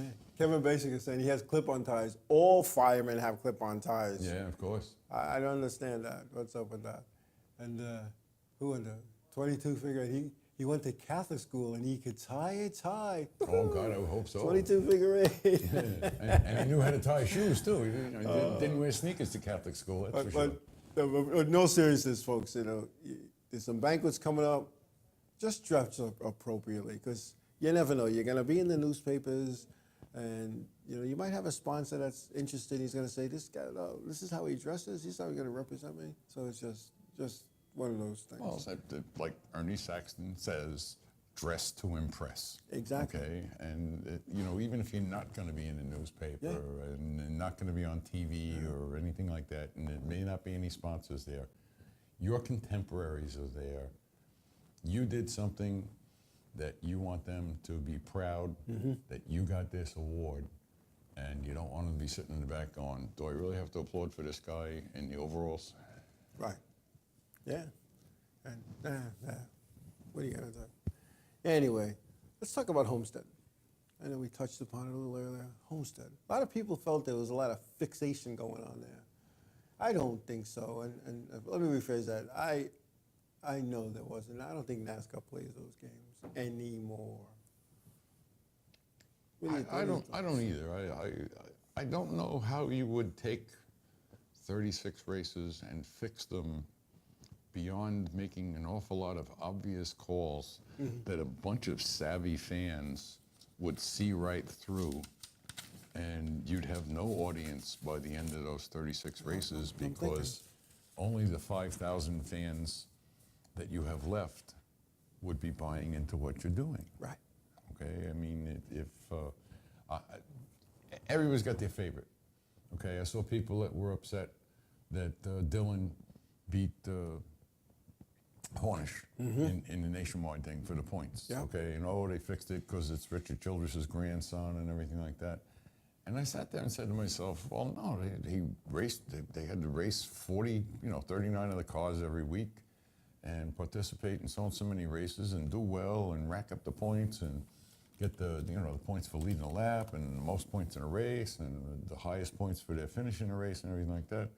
I don't know how you could go through more than a 4 or 5 race schedule and really fix something like that, even with bad officiating or somebody throwing thumbtacks out on the track to give somebody a flat tire or something. I mean, we don't see any of that. We see this every week. I don't watch the races as closely as I used to, but I think that if something like that were going on, the media certainly, not necessarily a station broadcasting it, but others would pick up and they would report on it, on even the suspicion of it. Yeah, I mean, does Rick Hendrick have an in with NASCAR? I'm sure he does, but I don't believe that Brian France and the powers to be would take a chance at tarnishing the sport by fixing races. Teams maybe, but not on the officiating side. I don't believe that. Well, you're probably right, but the one thing that it is a little bit of this looking the other way business, and sometimes I think maybe Chad Knaus and Jimmy Johnson might be under a bigger microscope than most others because of the times they've been caught reading between the lines and trying to do something that NASCAR came along and said, no, you can't do that. And then they were labeled cheaters by a lot of people. And again, you've discussed this before, that they're being creative in their interpretation of the rule. And any rule is open to interpretation. If it wasn't, we wouldn't need a Supreme Court in the United States to take various cases and decide, well, okay, this was done this way, but what's the overall rule that applies here? So and it's the same thing with the racing. That okay, the rule says, and this is what you did, and this is why it's wrong, or why, yes, you're right, there shouldn't have been any penalty. The one time that call happens every 10 years or so. Yeah, it's okay. I think those issues are more prevalent in the weekly racing series racetracks. Well, yeah, because you're not dealing with the same tolerance levels of, Riverhead Raceway does not have templates. No. Okay, and I don't think anybody really has the little roller to measure the ride height. I know that there's probably something that there is something in the book about like the a ride square height block of the car that and they- stuff like that. How often they check it. Again, that's something that, unlike a series racing venue, they're only checking it when they decide after the race that they're going to check the top 3, 4, 5 cars and what they're going to check on a given night. Right, So exactly. they wouldn't check the ride height of the top 3 in a modified race every week. No, not post race anyway. Hey, But there was a little thing that was going on in the modified tour about 7, 8 years ago, where we had our top 5 and the car at random, and usually it was the last car in the lead lap or something to that effect. But then it began to become the driver and the team that broke our chops the most that Had weekend. fallen out of favor, yes. Okay. And there was one guy, it was Billy Pouch's crew chief, and I don't remember his name, and him and I just didn't see eye to eye. And on the tour, I was a whole different guy on the tour than I was at Riverhead. I'll be the first to say that. So I was probably the most mellow, easygoing guy in the inspection ranks on the Wheel and Modified Tour. And I worked with this guy, worked with this guy, worked with this guy. And he didn't get it. He didn't get it. He broke my chops. We get over to Mansfield, Ohio, and he had this little hole in his firewall that I asked him to clean up like 4 races ago. And I said, listen, don't come to Mansfield like that. Well, he does. And he says, we racked that every time. And you know what? Load it up. You're not racing. Because I came all the way to Mansfield, Ohio. You're not racing. You're just not. You're embarrassing me now. You're putting me in a position where, you're ignoring me. So, and that spread like wildfire. Joe believed the hammer down on this guy. Couldn't fix it on the spot? No, he said he didn't have anything. He goes, where am I supposed to get a piece of sheet metal in Mansfield, Ohio? I don't know. Guys are trimming their quarter panels. Go see if they got something. You got to cover the hole. So it turns out he was good friends with one of the other inspectors, and who happened to be my roommate for most of my career on the tour. And he went, what's wrong with that guy? He's an a-hole, blah, blah. And I goes, why, what happened? So my friend goes, you deserve it then. He's the most easygoing guy here, So. But in the other, and I've seen it in not only on my own local track, I've seen it at Waterford, I've seen it at Stafford, I've seen it at Thompson, I've seen it at Seekonk, I've seen it at Holland, I've seen it at Wall. Sometimes certain things can't happen, And it's just, I don't know. But I don't think in the top 3 or even in any of the touring series, there's any of that fixing going on the officiating side. There's just too much at stake. There shouldn't be. The very first thing that a good official should try to do is be as neutral as they can. I know it's not always easy because we all have friends. Yeah. It's been brought up to me before about, where can we get fair officials? So I tell, you got to take a bus and drive 500 miles away from here and pick up 10 guys off the street you've never met before. And give them a box lunch. Change into their uniform on the way to the track. Make them, do the Reader's Digest version of a rule book. And bring them in, and they can do all the officiating that night at the race, and then you put them back on the bus, you take them back, and you never see them again. Yep. Okay? Then maybe, okay? But the problem is, you go back to square one. We didn't know any of these people. How do we know if they were fair or not? Exactly. How do we know if they didn't say, exactly. You know what? I like the guy in a red car, because red's my favorite color. Yeah. So, I mean, it's almost impossible to do. Yeah. It's funny, like crew chiefs, and drivers and owners, they'll be the first one to complain about, how come that guy has that? So I came up with a way to inspect the cars that was more than fair. You check the car next to yours, he checks the next one, and the last guy checks the first one. Your paper around the room in high school, though, Joe. There you go. Let the person next to you mark the paper. Text done. Yeah, well. Yeah, well, they'd find a whole lot more than the inspectors would because yes, they would. Yeah. Yes, they would. And then you guys would be busy all afternoon going around double checking it and saying, well, but there's nothing wrong with this. Why did you say there was something wrong? So you can't win with that one either. I was going over a car, and the car owner shall remain nameless, but I was going over this car, and I found something. So I go, hey, listen, so you got to lose this. All right. Look at him. Now, this guy was argumentative about everything. I said to myself, he said that too easy. So now I call another official over. I can do it if you put the car in Jack's hands, please. We got to look underneath. What are you looking for? I just got to look underneath. Did you look at all the other cars underneath? No, but we're going to. He had air directional devices. He had flaps that they could open and close. But he was standing in a position where he was blocking the vision of the little device that opened and closed the flaps. So he put something that was very obvious somewhere else. So it would be like, all right, you got me. You're going to catch it, take it off, and you're going to go to the next car. Smart. Oh, yeah. It's all good. Kevin says they should check all the cars every Saturday night. What if they race on Friday? I would ask you, Kevin, well, okay.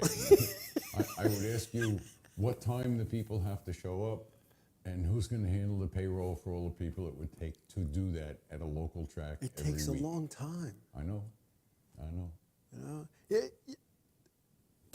When lasers get cheap enough that we can build a nice little jig that you punch a button and you hear little motors whir and the laser lights go down to the level for Legends cars, and then you roll all of them through, and if they don't trip any of the lights, okay, they're good. All right, now make it for modifieds, you roll all the modifieds through. Even that would take time. You take the human factor out of it beyond somebody pushing a button for a computerized program that puts it where it has to be. You're still going to take time to roll everybody through and check every car. When you're talking about a place that gets 16 to 22 modifieds, 30-something Legends cars, I mean, really, it's like... Tech would have to start in the morning. No, they could still open the same time they do. It's just that everybody would only get 2 laps of practice when they're not on the line to go through tech. That's right. You know, it's just one of those things. It's I don't know. It's tough. In a perfect world, Kevin is right. It would be wonderful if they could check every car every week, or if there was a way to check the car in the beginning of the season and somehow put a seal on the whole car. I don't know how you would do that, because people are allowed to change shock springs, things like that. You know, so.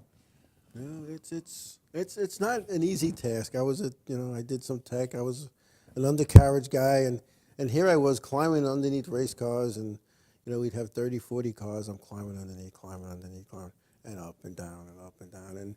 And not only am I not as young as I used to be, but I got a bad back. I got a new foot that they reattached. I broke my back in '96. I think they were trying to tell me something. What do you think? Because they just made a TV show about you. It debuted on Fox last night. Almost Human. Almost Human, yeah. Half, we made him up. But it's not easy. And then there's a person who had the ride height gauge. Good. I'm like, why can't I do that? But it's there's always not easy jobs and there's hard jobs. So. Exactly, and then there's more serious jobs, like the guy that checks the SFI stuff and the fire suits and the seats and the belts. That's a serious job, because if something happens, he's the one that's on the hotline. He has to check labels. Right. He has to check labels, mounting. And he's got to make sure that it's not a label that somebody sewed into an old suit. There's a lot more to it than that. I did it one weekend in another series, and I was like, this is serious. Like, this is an amazing fire suit.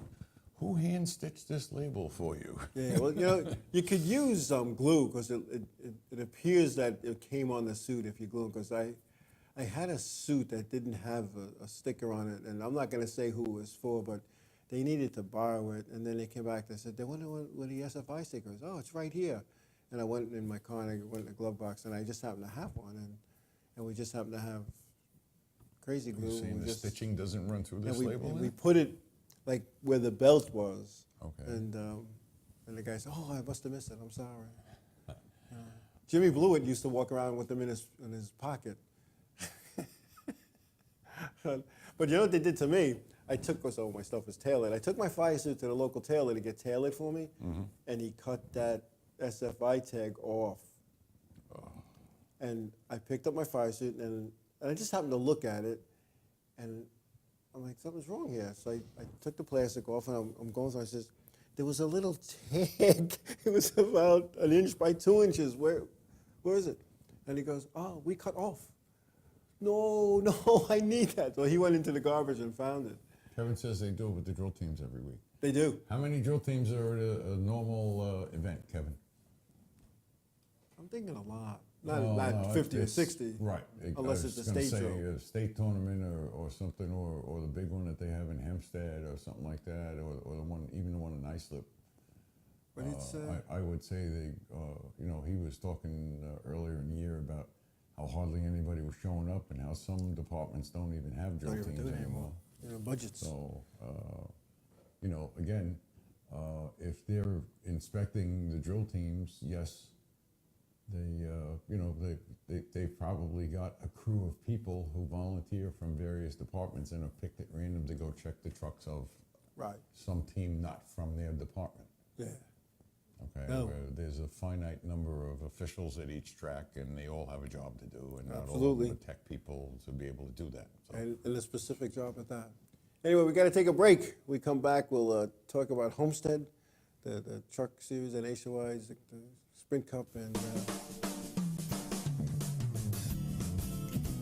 Stop putting it off and start painting it up today at Ben's Paint Station, featuring Benjamin Moore paints, Sickens, wood finishes, paints, and professional paint supplies, ideal for contractors and homeowners, stain paints and epoxies, family owned and operating, in business for over 55 years, professional and experienced help, located at 2 locations, 55B Route 25, Coram, Long Island, New York, and 1495 Plaza, Montauk Highway, Mastic, New York. Call them at 775-7435 and 775-8135. Ben's Paint Station, featuring Benjamin Moore Paints. Log on to the Radio Advertisers page today. Radio.com. East End Screen Printing and Embroidery. Shirts for as low as $3 with print. 631-281-TEES. That's 631-281-TEES. 1355F Montauk Highway, Mastic, Long Island, New York. Go to eastendssilkscreenprinting.com for more info. Hanging with the cool kids at InRavio.com. Hey guys, it's Christine from Backwater. Tune in every Saturday night from 7 to 9 for music history, musicians' birthday blocks, trivia time, and the best alternative music around. Saturdays at 7, only on InRavio.com, broadcasting to the world.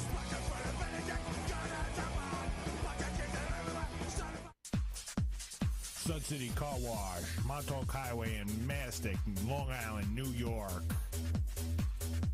$9.99 early bird special Monday through Thursday, 7:30 to 8:30 a.m. Phone 395-6114.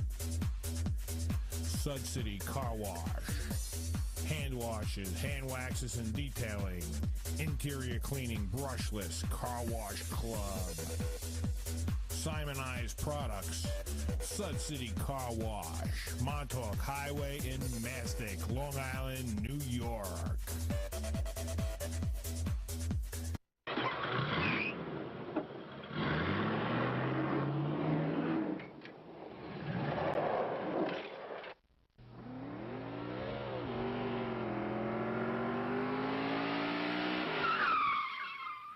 Hey, we're back. Hey, following immediately after my show, the 505 on Racing Show, we have a new show, Metal Mania with Vinny and Morgan. So if you're into that kind of stuff, tune in. Maniacs. Maniac. I couldn't read my own writing here. Metal Maniac. So right after me. So see that? Wow. It means I have to end on time. So. Well, I see Tink is signed in, so Tink will probably stick around for that show because that's, right up Tink's alley. Oh, Right, it is. Right, Tinkerbell? Right up her alley. Whoa. Anyway, hey, the trucks. Loves that heavy metal. The trucks are at Homestead. I need my glasses. Where did I put my glasses? I used to have a pair of glasses. Anyway. You want to borrow mine? Yeah, well. Here, wait, no. I don't know what I do to them. I had them. I came here. Generic readers. There you go. See how they work for you. You would think they grow on trees or I lose my glasses. How's that? Can you see now? Wow. All right. Oof. Good. It's like X-ray vision here. Trucks at Homestead. Kyle Busch, the winner with Ryan Blaney, second. Jeb Burton, third. Brendan Gaughan was fourth. Ron Hornaday Jr., fifth. John West Townley, sixth. Jermaine Quiroga Jr., seventh. Ross Chaston, eighth. Timothy Peters, ninth. And Cale Gale rounded out the top 10. In the final points, Matt Crafton took down the championship there, followed by Ty Dillon. James Brisher was third. Johnny Sauter, fourth. Jeb Burton, fifth. And following in sixth was Ryan Blaney, Brendan Gaughan, seventh. Darrell Wallace Jr., eighth. Miguel Paludo, ninth. And Timothy Peters, 10th. So that wraps up their season there. I want to bring something up for local race fans.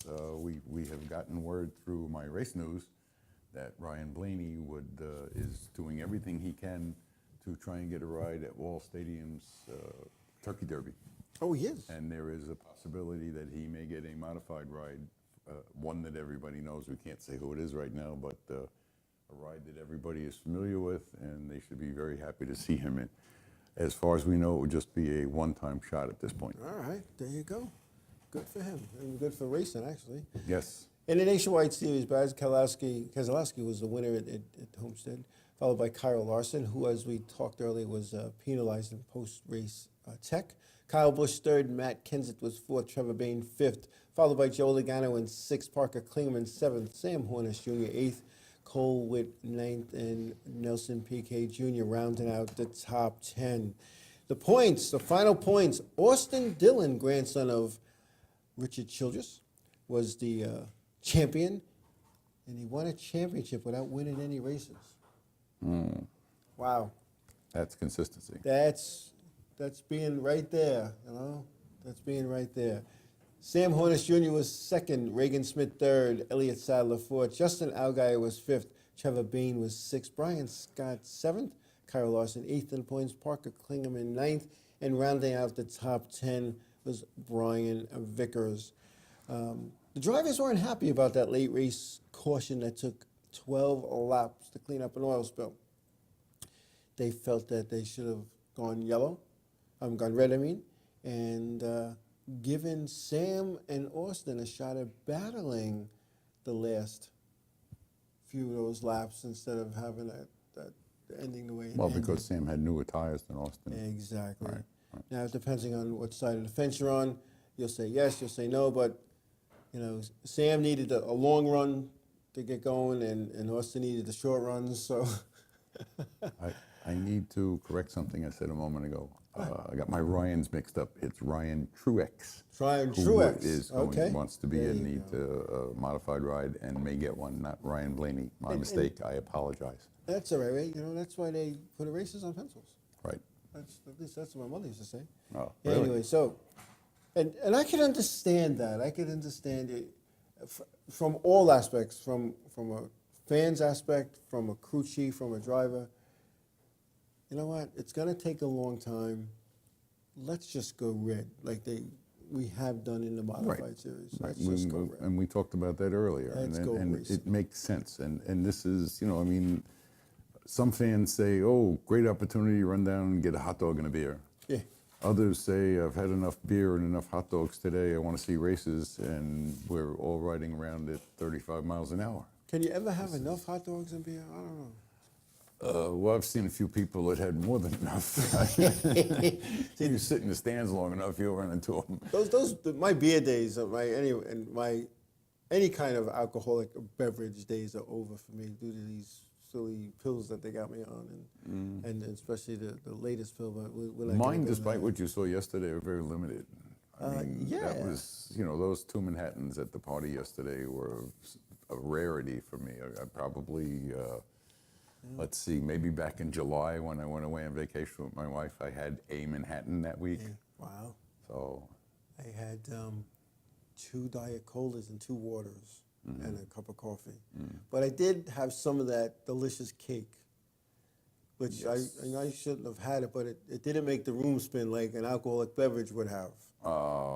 Yeah, but what did it do to your numbers? That's really the important. When your I numbers look at have the to be good numbers, to eat cake like that. Well, they were. Before. How were they after? I had a couple of good days, and I just found my glasses. I stepped on them. Hopefully you did not break them. Probably did. But that cake was good. Yes, it was. And I haven't had But it was very sweet. Was it? Well, did you have the chocolate filling? I had the chocolate filling. Yeah, that was like, I guess, chocolate pudding. It was good. That was kind of hardened up or something like that. Yeah, well, I can't even describe the feeling because I haven't had a piece of cake in so long. I just had to have it. It's like when you haven't done something in a long, long time and you have an opportunity. Oh, no, the whole first year after I was told that I had to watch all that stuff, I wouldn't have any at all. I'd go to people's birthday and they'd say, you want cake? I'm sorry, can't, not allowed, doctor's orders, And I finally complained to the doctor and he said, well, you can have a little bit, as long as you're watching everything else. My doctor said in moderation. Right. Hey, I got the crew chief in the chat room of the 07, Patrick Emmeling. PJ, if that's you, I believe. He's asking, am I going to work with the 33 next year? Yeah, we're going to be working in the draft because I'm going to be driving one of his other cars. So we'll take that as a yes, but I won't be wrenching or spotting. I'll be actually driving one of his cars in 8 events. I think I said I didn't check my numbers. Yeah, I was going to say, you read the line under that. But how'd you guys, PJ, how'd you guys make out in your appeals? I didn't hear anything, and I was going to make a follow-up phone call, but I was kind of like really like going nuts. Oh, it's not PJ. Well, how did you guys make out in that appeal with the situation that you guys had? Well, did they get an answer? They usually give it to you pretty quick. Yeah. I know the ones I was involved with, they did, so it was kind of interesting. But anyway, well, maybe the jury's still in the jury room deliberating. That could be. Anyway, the cup race, it was the last cup race of the year. Denny Hamlin was the winner, pocketing $322,350 for that win. Matt Kenseth was second, Dale Earnhardt Jr. third, followed by Martin Truex Jr., who finished fourth. Clint Boyer was fifth, Brad Keselowski sixth, Kyle Busch seventh, Joey Logano was eighth, Jimmy Johnson ninth, enough points to win the championship, and Kevin Harvick rounded out the top 10.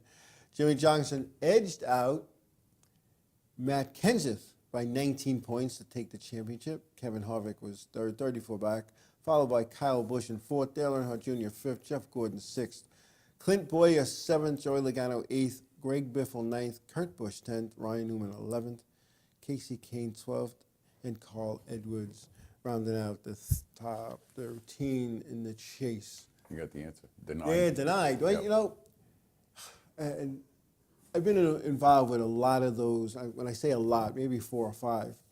And one was a 1-year suspension. And it stuck.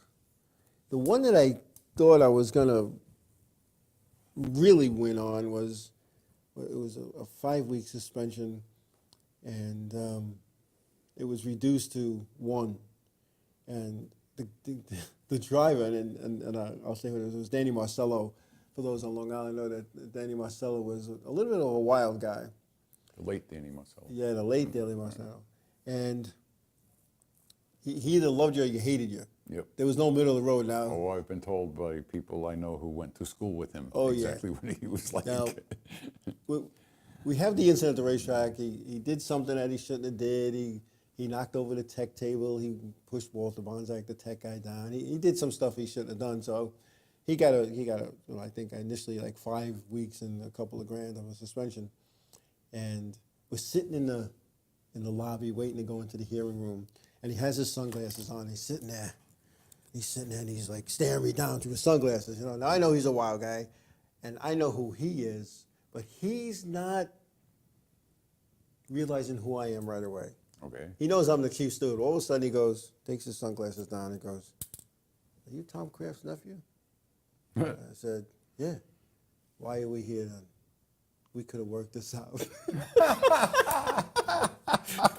So he goes in the hearing room and he goes, No, see, when I knocked the table over, I was back in my flatbed, which he was, and I thought I had clearance, and I didn't, and I didn't really push Walter.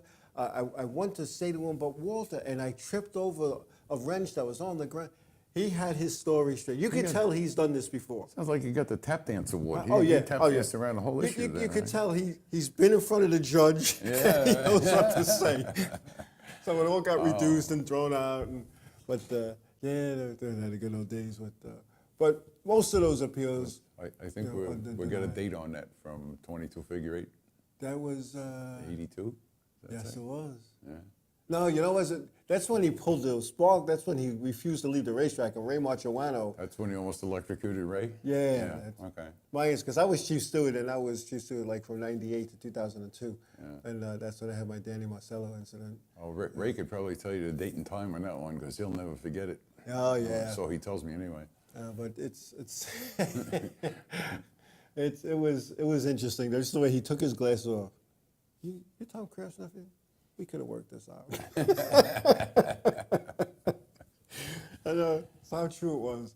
But I had a Frank Vigorola deal that year. That went through. Danny Turvis, he got 10 weeks. He got 10 weeks for what he did, and it was funny. He said, and I told you the story. I can't say this one on the air, but I told you the story with Danny, and Joe, I wasn't even there, man. Yeah. What was he gonna do? He had to take it.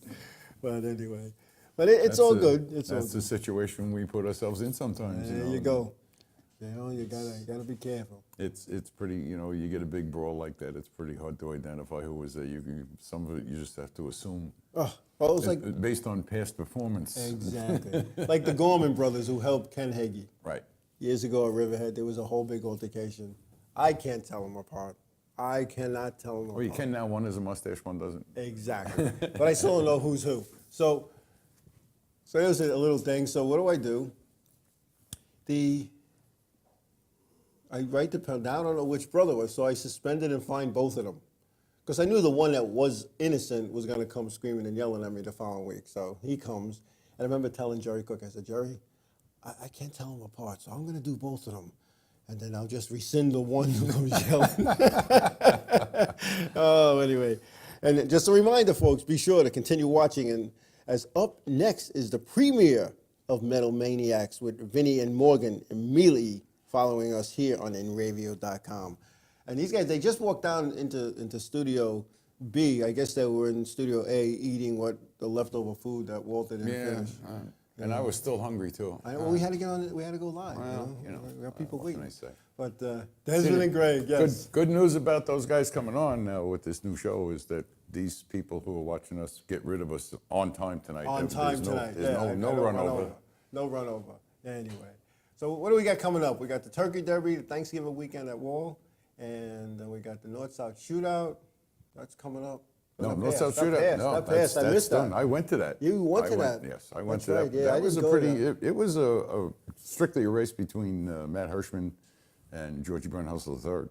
That's right. But yeah. it was good because when they all made their pit stops, GB3 got out first, and Matt was about 5 positions behind him, and he had to battle his way back. And when he finally got up to Georgie, he was having trouble getting around him, so he did the old, I'm going to take you high, I'm going to take you high, and got Georgie used to it, and then all of a sudden he shot under him and he got by him, and then took off, and that was it. It was over, but it was classic to see the way the move was made, and you know, I mean, as with any race, the best guy won. I mean, Georgie was great, and I'm sure he wishes he had another half horsepower or whatever it would have taken, but Matt shows up ready to go. We got a couple of chatters that are going to stay on for this next show. This is Cool. awesome. Cool. That's good. Now, Walter, on behalf of In Radio and 5 Off 5 On, we'd like to present you with this In Radio T-shirt. All right. Because I know you're a T-shirt type of guy. In Radio. Here we go. This is for I you. got something else to wear to the races. Thank It's you on very the way to much. the races. All right. And it's, as always a pleasure. You sure it's just because you didn't like my red shirt, you wanted to give me a black No, one? hey, you know, red shirts are okay. Yeah, I know. But we wanted to give you that. And again, I as appreciate it. always, it's really always a appreciate pleasure it. having you on the show, talking, coming on as a guest co-host, and it's always good. And here on the air publicly in front of 7.2 billion people in the world, I want to thank you for dragging me to Mountain Speedway and Mahona Valley. Right. Great new experience. And in more ways than you could ever imagine. Oh, I can imagine them all. All right. So, with that being said, thank you again. And a little private joke between the two of us. And Tink wants a shirt too. Look at that. Oh. Tink wants a shirt. Anyway. What size? We're going to wrap it up. We'll be here next Monday night. And we're at the point we're in the silly season since racing's over. Yeah, so we have a lot to talk about. We'll get to Joe Rance. And I want to thank everybody for taking time out of their busy schedules tonight and for listening to us talk racing, listening to the chats, talking, and all that kind of good stuff. And remember, be safe this week. Tell somebody that you love them, and God bless you all. Good night, folks. You're just out of place, 'cause you just sort of drive. But I